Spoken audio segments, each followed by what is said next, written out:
Hello and welcome to Thought for November the 11th.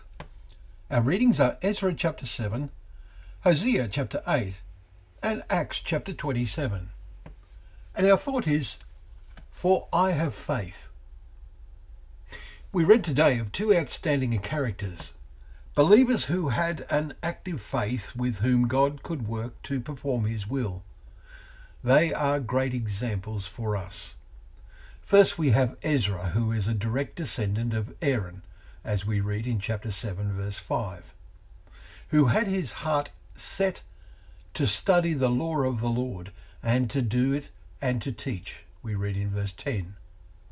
The king of Persia granted him all that he asked, for the hand of the Lord his God was with him, we read in verses 1 and 6. May that be true of you and I because of our commitment to serve our King, and as we develop our faith, to see him ever more clearly as we gain a true heart in full assurance of faith, as Hebrews 10 verse 22 tells us. The attitude of Ezra convinced the Persian king, and so, says Ezra, I took courage, for the hand of the Lord my God was with me. Verse 28.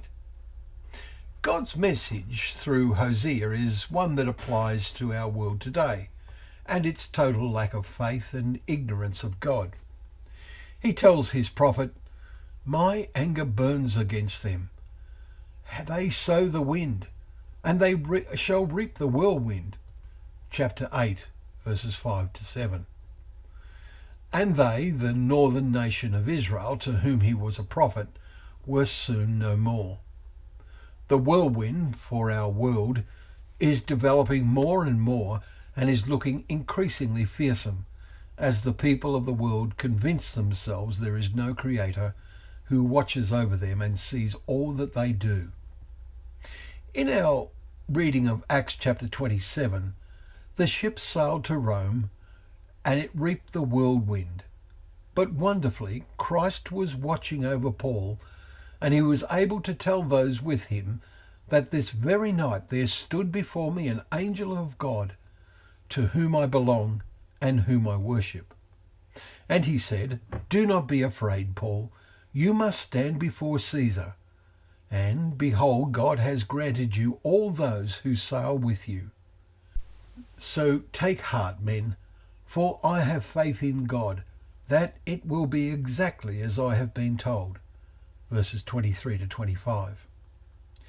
Paul's faith was supreme in the crisis. What about our faith? How have we set our heart? Ezra is an example, and God's word reveals to us the extremity of the crisis that faces our world, and which it deserves. But as Paul wrote, let us make sure we are not of those who shrink back and are destroyed, but of those who have faith and preserve their souls. Well, thank you once again for joining us for Thought for the Day, where together we can open up the pages of God's Word, remembering that that Word is a lamp to our feet and a light to our path.